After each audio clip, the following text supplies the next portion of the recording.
Hello বন্ধুরা, সবাই কেমন আছো?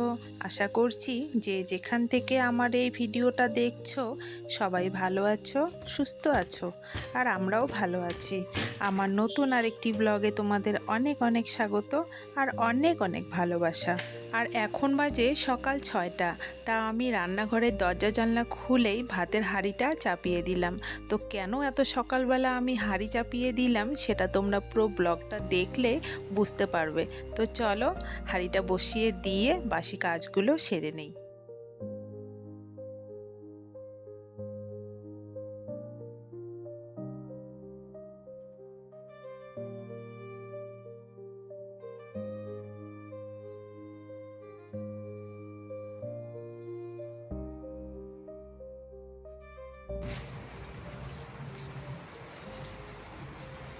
ব্রাশ নেবো নাকি? ব্রাশ একটা পেস্ট দিতে হবে তো, তাহলে ছোট্ট একটা পেস্ট দাও। রশি রশি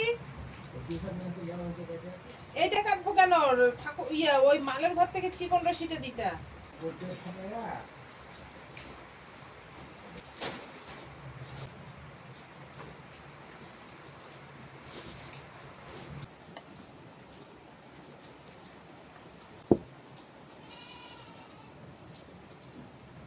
তোমরা নিশ্চয়ই ভাবছো কি ব্যাপার, ব্যাগের ভিতরে জামা কাপড়, আবার মশারি, তারপর পোলো, এগুলো কেন ঢুকালো, আবার রশি কেন বা খুলে খুলে এরকম করছে, তাই না? এটাই তো ভাবছো।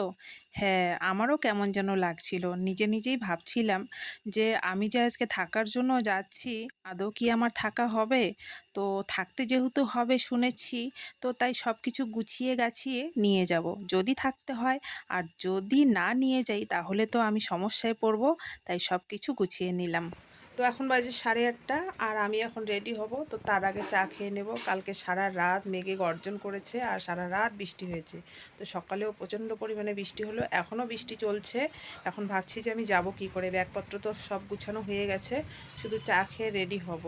তো সকালবেলা সময় পাবো না জন্য কালকে রাত্রেবেলায় রান্নাঘর মুছে রাখছি, আর আজকে শুধু বারান্দাটা মুছলাম আর একটা ঘর ঝাড় দিলাম। এই ঘরে তো বাইক আছে, এখনও ঘর ঝাড় দেওয়া হয়নি। তো আজকে মনে হয় আমার আর এই ঘরটা ঝাড় দেওয়া হবে না, কারণ বৃষ্টি পড়ছে, বাইক রাখার জায়গা নেই। তো পরে তোমাদের দাদা ঝাড় দিয়ে দেবে। তো রাত্রেবেলার একটা সুখবর দেই, আমার যে নর্মাল ফেসবুক পেজটা সেটা কিন্তু কালকে মানে প্রফেশনাল পেজ হয়ে গেছে।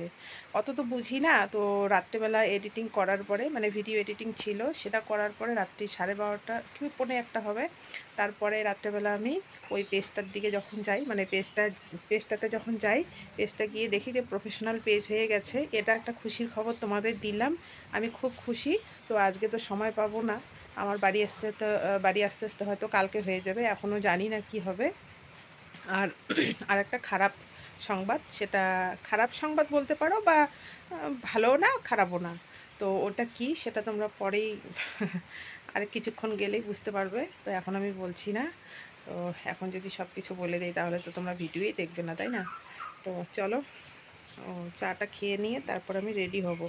তো মাথার এই জায়গাটা ধুয়েছি, রাত্রেবেলা ঠিক ঘুম হয়নি, মানে রাত্রিবেলা 2টো বেজে গেছে। ওই পেজটাতে গিয়ে আমি খুঁটিনাটি এটা সেটা দেখছিলাম, বুঝি না কিছু ছাতা মাতা।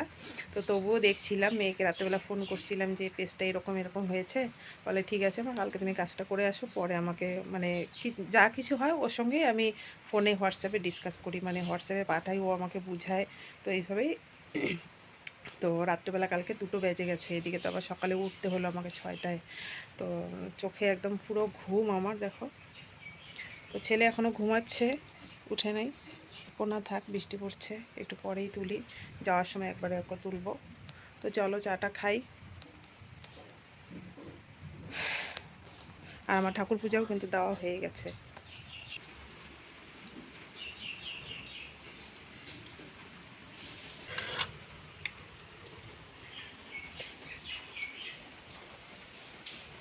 আর তোমরা তো জানোই আমার ঠান্ডার প্রবলেম আছে, তাই আমি একটা জলের বোতলে গরম জল ভরিয়ে নিলাম, কারণ কালকে রাত্রের থেকেই গলাটা প্রচণ্ড খুসখুস করছে। তা ভাবলাম যে চলো একটু গরম জল নিয়ে যাই, যতক্ষণ থাকে ততক্ষণই তো খেতে পারবো। তো দেখো আবার বৃষ্টি শুরু হচ্ছে, এখন তো মুষলধারে মানে বৃষ্টি শুরু হয়ে গেছে। কিভাবে যে বের হব, তা ভাবছি এত দেরি যখন হলো একটু বড়া ভেজে আলু সিদ্ধ দিয়ে খেয়ে বেরোবো। তো বন্ধুরা দেখো বৃষ্টির মধ্যে বের হয়ে পড়লাম, কারণ আমার দিদাকে নিয়ে যাব। তো দিদা যাবে একটা গাড়িতে আর আমাকে যাইতে হবে অন্য গাড়িতে। তো সেই গাড়িটা নাকি বের হয়ে গেছে, মানে বের হবে আর কি। এই জন্য বৃষ্টির মধ্যে বের হয়ে পড়লাম। 8:30টার সময় যাওয়ার কথা ছিল, 9টা পার হয়ে গেছে, 9:15 বাজে। তো দেখি এখন যাই কত দূর কি।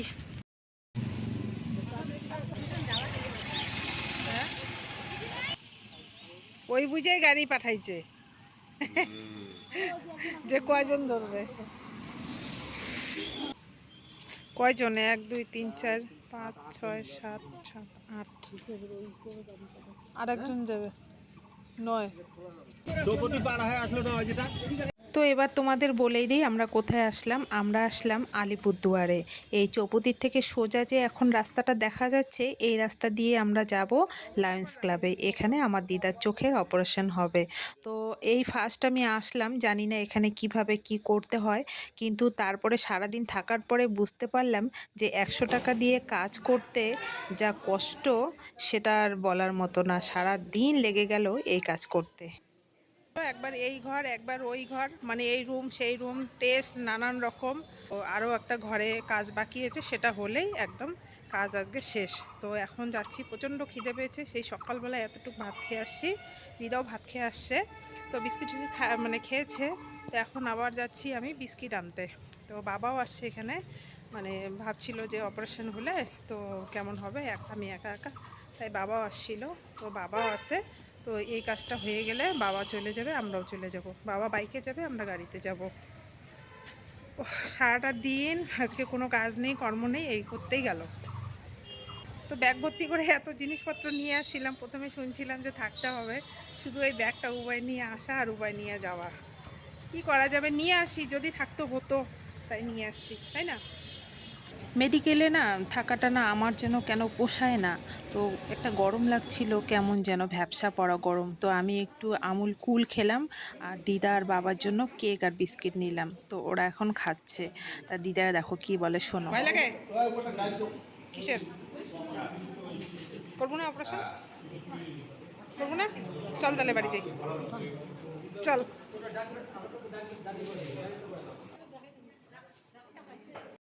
আমার দিদা অপারেশন করতে চায়নি, কারণ ডাক্তার বলেছে যে আধা ঘন্টা সময় লাগবে, শুয়ে করতে হবে অপারেশনটা। কিন্তু আমার দিদা শুয়ে থাকতে পারে না অনেকক্ষণ, কারণ একটা কিডনি নষ্ট।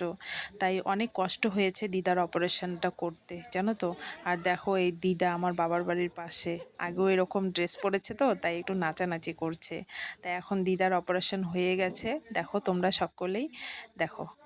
ইস, না জানি আমাদেরও একদিন দিন আসবে এরকম, তাই ভাবি। চলো বন্ধুরা, টাটা।